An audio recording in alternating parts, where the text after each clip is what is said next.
Welcome back to the Iowa Beef Collective. I am your host, Patrick Wall. We have some big news as we start into these upcoming episodes. The Beef Collective is now going to be powered by StockGuard. They have joined our team, and we'll be doing mentions of StockGuard throughout the next season of episodes, if you will. But they are an LRP, an LGM risk management company. Cattle are worth a lot of money. Risk management is kind of a no-brainer at this point. We are here today with Dr. Shelby Gruss, who is the forage specialist here on campus for Iowa State. And at grass time, we can ensure those baby calves right on the cow clear up through weaning. We can ensure them again on the board, get them clear through the feeding stage. So if you're interested in risk management opportunities, reach out to the folks at StockGuard. Website is stockguard.io. So Shelby, it is grass time here in Iowa when this airs, and with cattle prices where they are, we need to probably maximize about as much forage production as we can. So introduce yourself to the audience, and we're going to kind of give a little bit of a short training, if you will, on what opportunities there are, what producers should be thinking about on maybe investing or reinvesting in forage that they maybe wouldn't have done if prices were in a different spot. Fertilizer is expensive, but in our case, with cattle prices where they are, it's probably necessary as well. So my name is Shelby Gruss. I'm the forage extension specialist here at Iowa State. I've been here about 3 years now. And so thank you, Patrick, for having me here today. And so as I'm thinking about grass turnout and what we can do to optimize it, the first thing that comes to mind is rotating, giving that grass a chance to rest, to regrow, to maximize that productivity over time. Because if we're constantly hitting it, we are not giving that plant an opportunity to grow and keep producing. And so rotation, adding a simple rotation can be one of the first best ways to start doing that. But then also that fertilization. Fertilization's huge. Just like if you don't feed your animals, they don't grow. If you don't feed the grass, it doesn't grow either. And so those are two of the basic things that I would start thinking about as we go into this season. Cattle prices are high. It's a good opportunity to be able to invest at this time. One of the mistakes I think, particularly here in the upper Midwest, we make is the cows get antsy this time of year. They got green grass on the other side of the fence, and we've got corn to plant or beans to plant, and we kick them out. Mm-hmm. And probably the cardinal rule that I will never, ever forget is the number one thing it takes to grow grass is grass. If we turn out too early, especially this year, and if we've saved more heifers and we're trying to expand, we're going to put ourselves behind the 8 ball before we ever even get into the peak growing season. Mm-hmm. So, talk about maybe some different things we could do at turnout. Hay is cheap. There's some carryover left here in the Midwest. Shout out to all those producers that have donated hay to Western Nebraska. What a very much so. Disaster out there. Mm-hmm. I don't want to, I guess, inhibit anybody from doing that because they need it. Mm-hmm. But talk about how turnout might need to look a little different than maybe what we've traditionally done. Yeah, and with hay prices the way they are, we got a lot of hay available, and so you can keep them off a little longer. But like you said, if you don't have grass, you don't have grass to grow. The plant uses photosynthesis, so you have to have above ground growth to support the whole plant growth. And so when you're thinking about turnout, it's very tempting to go out too early where we see it's green, our lawns are green, there's a little bit of growth there. You're like, all right, let's go. And we also think that way because spring is when our grass grows the best typically. And so we're like, oh, we'll get ahead of it by doing this. But we're actually just starting off on a bad foot in general. So if you're not doing a rotational grazing, we got to give it a bit more time specifically because those animals can basically continually graze the same plants over and over again. And so thinking about a little higher heights, at least 10 inches, but where you're thinking about rotational grazing, you might be able to go out a little early, but you have to be willing to move those animals to make sure we're not grazing too low, too fast. And so those are some of the things that I think about. And now if you have that hay available, making sure they're full, giving them an opportunity to have something else out there as well. Now they're excited. So they're probably going to choose that green grass before they're going to choose that hay. So being strategic about how you're feeding that hay and not just putting it out there with the animals, because that grass looks really good right now. I think a cow is smart enough and dumb enough all at the same time that you put grass hay in a bale and green grass on the ground, and they're not going to eat the hay. They're going to nub down whatever's there. So if we're gonna turn them out, we probably need to bring them back in and lock them off and force feed hay if that's what we're going to do. Kind of stair step turning them out. What about fertilizer? What do we do? It's too expensive for a lot of folks to buy. Cattle producers don't book it last fall like some of the crop producers do. So what are your options there? So on fertilizer wise, the things that I think about initially is what do we have in our pastures first off? Because if we don't have any legumes, nitrogen's the one that I would be thinking about the most. But if you do have legumes, you still got that P and K and lime. And if our lime is off, or our pH, I should say, is off, that's what I'd be fixing right now, is working on getting our pH to the right levels, because it takes time to do that. And so if we have the extra funds, which we typically don't have when cattle prices aren't that good. And so it could be a good opportunity to get that lime on the field, get those soil samples done, doing it in a grid zone, trying to get an idea of where we're at on fertility. Pastures are a little different in the sense the animal is recycling the nutrients, but if we haven't done anything in years, we need to know where we're at. So I'd go take a soil sample, see where it's at, get that PK and lime at the right levels, or pH at the right levels, to get a starting point. Like you mentioned, fertilizer prices aren't great. It's hard. But if we have the funds to do it, it really can just turn around that whole pasture. Right. And I've been advising folks for 13, 14 years now. And it amazes me how many of them will blindly put out fertilizer every year, every other year, and never do a soil test.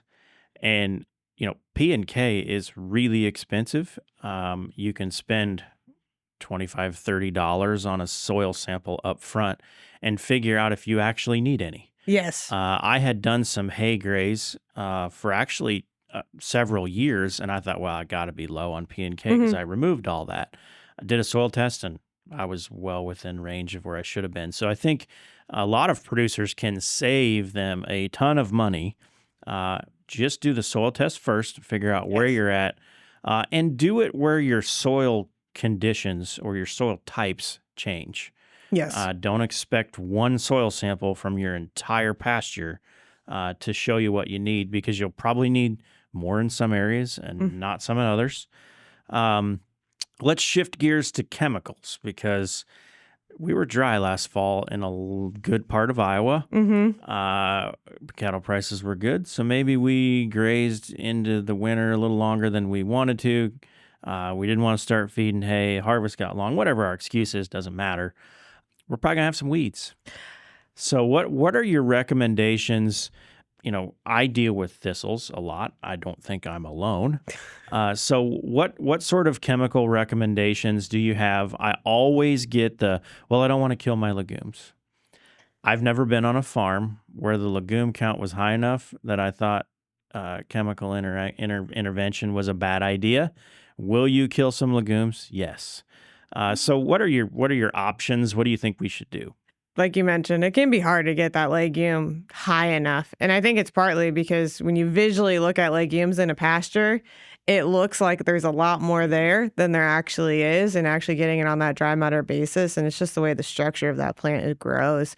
And so if you're thinking about it, one, we need to know what we have out there, because if you have bull thistle and musk thistle versus if you have Canada thistle, your strategies may change a little bit just because we have a perennial versus having that biannual. Right. And so if you have those biannuals and you had them last year that were there, they're going to be in the rosette stage early spring. So you want to get out there and figure it out now, because if you want to use chemical control, you need to know what you need to get there before it bolts. Because once it bolts, it's just like mowing's about our only chance to keep the seed from spreading. And so getting out there early, fast, and to the point of I don't want to kill all my legumes, do you have hot spots in your pasture? Do you have to Right. go out there and spray the whole thing, or can you spray that edge where the water was last year and where the overgrazing truly occurred, or is it truly throughout the whole pasture and everything out like that? There's a lot of chemical options available, but something that's covering a broadleaf is going to be important. Then you also want to consider basically grazing restriction intervals if they have any, what that kind of looks like. If you ever hay that pasture, because sometimes in the spring we have more grass than we need and you're going to hay it, those intervals can be different between those, so keeping a look on that. And then if you have a bunch of white clover, there is a new product out there through Corteva, Proclova, I believe it's called. I think that sounds right. It seems they sound there, but that won't kill the white clover. Now, you'd have to see what thistles it's labeled for, because I don't know if it's labeled for Canada thistles, the one that I'm not 100% sure is on that list. But getting out there early for those biannuals, and then if you have that perennial Canada thistle, a lot of times, right when it's starting to get to that bud stage, it's starting to send back carbohydrates back to the roots, getting a systemic herbicide to get into those roots, because it has that rhizome. You want to kill the rhizome, because that's why it's so prolific. It's like you mow one, 40 more pop up just because you made it mad. And so it could be a multi-stage process. So getting out there, knowing what you have, if you have that perennial Canada thistle, being ready to do it this spring and going back again this fall to hit it twice is going to be really important. That was going to be my question. That's a two spray type of program that you're going to need in order to get rid of that. And I know it's expensive, but just doing it once will actually give you absolutely no coverage, because they will just come back and they'll be a little more angry the next time. Yeah. I think we probably should address weeds maybe as much as anything in a big part of the state. And you need to address the weeds at the same time you address the fertilizer and the soil test, and all those things need to kind of happen in tandem, because part of the reason why some of those weeds are there is because the soil conditions are right for the weed. Yes. And I think we ignore that a lot. We just think, oh, everybody has weeds. And sure, we do. Let's shift gears to hay. There's quite a bit of carryover hay, available for sale, that type thing. With prices where they are, what should we be treating hay acres any differently than we normally do? That's a great question, because hay is there's not much value to hay right now in that sense. And so, but at the end of the day, if you do rely on that hay and keep it on farm, that value may be different for you comparatively. I would be focusing on my pastures, trying to get those up to production levels and managing that as best as possible. Hay prices right now, I just read an article. Is it worth making hay? Because it's so expensive to make hay. You're driving your equipment across it. Or should I just be buying it right now? And granted, hay market fluctuates like everything else. Who knows what it's going to be by the end of this year? If we have a bad hay making season, it could completely switch. And so I still want you to take care of them, and hay takes a lot of nutrients away, but we got to be thinking about, where does that dollar value come? Where is that balance point? Maybe it's another grazeable acres, because a lot of our hay here is alfalfa grass mixtures. Right. Do we have some more grazeable land this year? And how can we manage that potentially into the system, and those types of options? For most people, and obviously there's probably research to back this, first cutting in Iowa is about half your production, usually. So if there's a decision to be made and you're long on grass or you're long on hay, take the first cutting, because most of your production's there. And the pounds of hay you'll get per tractor driven over the top of it are certainly best for first cutting than they are second or third. Yes. And, we just got done talking about nutrients. When you sell hay, those nutrients, who we just said are really expensive, walk off the farm. Yeah. So yes, the value of hay, if you were to sell it to somebody else, isn't all that much. That's before you even consider what nutrients left with the bale as you sell it off the farm. So is there an opportunity to maintain the nutrients and keep them on the same acre? The best obvious way to do that is to put a cow out there Yeah. and let her do it for you. There's a lot more to think about, I think, maybe even than what we usually do as far as Hmm. forage, hay, and if you've looked at the drought map in the U.S., it might indicate that hay could come back. Yes. And I think it's to your point, I think it's really interesting. Like that first cutting is most of our yield. Hmm. Like you said, almost half of our yield very consistently. And it's also when we have the most grass for our pastures. Right. And so if you look at those drought maps, typically spring we're good and then it shifts by fall, we're completely dry again. And so you go, maybe we switch the system. Take that one cutting, then we add that back into our pasture rotation, and we could rotate keeping those pastures healthier longer Right. by adding those acres because we start getting into that summer slump, everything slows down, and then you're just thinking about being adaptable with your system. Maybe we can avoid that overgrazing in the fall where we start having those weeds pop up, different things like that. And so it's balancing that system and figuring that out and what works for you and those options. Something I should have probably mentioned when we were talking about fertility is one thing that I go back and forth on is if you've applied nitrogen on your grass pastures in the spring, early spring, this is when we have our most grass. Hmm. If you don't have enough animals or you can't hay it, you're probably gonna have too much grass. So maybe holding off that nitrogen application till after the first round of grazing, coming in, giving it that boost as it starts preparing for more of the high heat of the summer. Trying to think about strategically, and then also that could save you a little bit money on that nitrogen application early spring. Correct. Just on a personal note, what I have decided to do, I bought a bunch of hay last week. Yep. It's cheap. Mm-hmm. I will shed what I can and try to preserve as much as I can. And I have a hay field that I can graze that's a ways from the road, and it's Mm-hmm. really inconvenient to haul it. So I'm just going to take it out of production and graze it instead of trying to take hay off of it. So there's things you can, I think, do and alterations to your system Mm-hmm. that don't really cost you a lot of money and probably don't really cost you much time. But I think financially in this situation might make more sense. So to the listeners out there, go, think about other options that you might have, taking your traditional cutting of hay or 2 cuttings or 3 cuttings. Can you fence it? Can you water it? Mm-hmm. Can you get water to it? Could you purchase a water system to take those acres and change them into a grazing rotation, something that maybe you've never done before?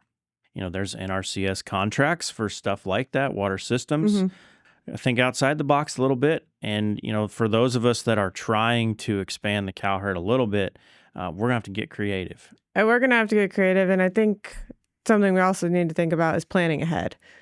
Getting a plan in head, and don't be worried about did the plan go exactly to plan, because nothing ever goes exactly to what we Right. think it's going to, but having an idea and maybe a couple backup ideas on how things should shift, because we can't control for the weather, can't control for prices. And so being able to be adaptable, but having that idea for the future is going to be huge, and preparing our grasses for this year. And one thing that I always like people to think about, it's like, if we manage our grasses, grazing is the cheapest option that we can have.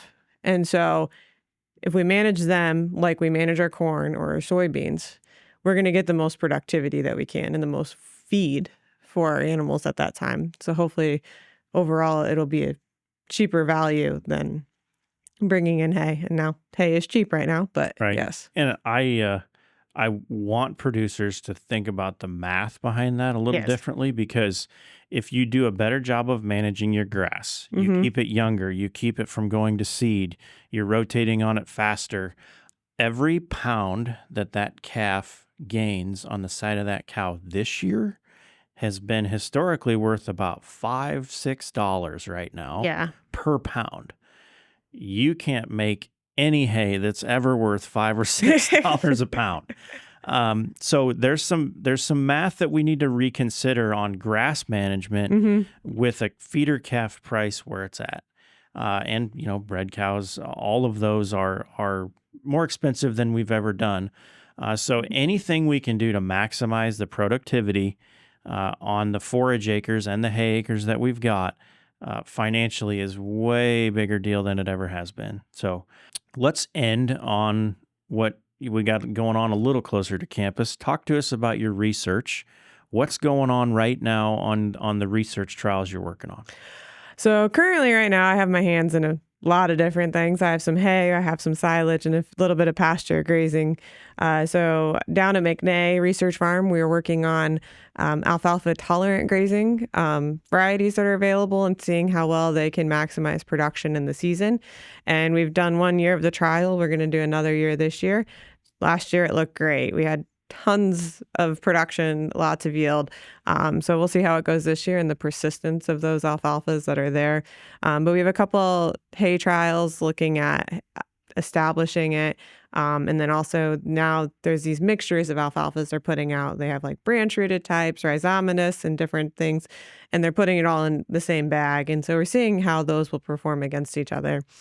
And then finally, really just trying to diversify the system, adding summer annuals into it, looking at how that can help in different aspects, whether that's disease cycles or pest resistance, adding that to the system and seeing how we can do that.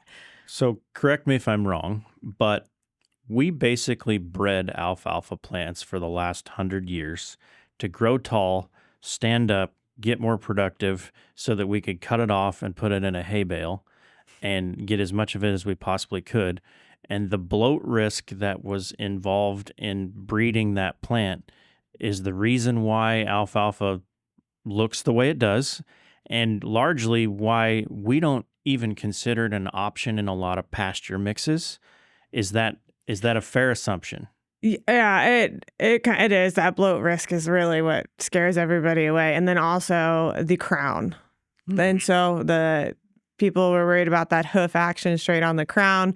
Direct hit could really damage it. And so some of it's looking at more the root structural differences. And then some of it's trying to like reduce that bloat risk in the plant as well. And like you mentioned, it's really been focused on hay. Mm-hmm. And so having this transition focus on pasture could be really beneficial to alfalfa in a lot of ways. And it's such a high quality forage. I think it has a good future in a field if we manage it right. For those of you that haven't been around campus recently, I spent almost my entire career hoping for a forage specialist. We spent a better part of a decade, and we finally got one here. You've been here 3 years now, and the research has started, and you've been a great resource to the Beef Center. So appreciate you joining us here on the podcast. And please, audience, if you have forage questions, we have a resource on campus for you. So Dr. Shelby Gruss, thank you for being here. As always at home, thanks you for tuning in. Find us on the socials. We're on Spotify, Apple Podcasts, YouTube. Keep subscribing, keep listening. Follow the Iowa Beef Center on Facebook. That's where we'll post these episodes. Appreciate the folks from Stockguard joining in on the sponsorship side. Thanks for joining us. This institution is an equal opportunity provider. For the full non-discrimination statement or accommodation inquiries, go to www.extension.iastate.edu/legal.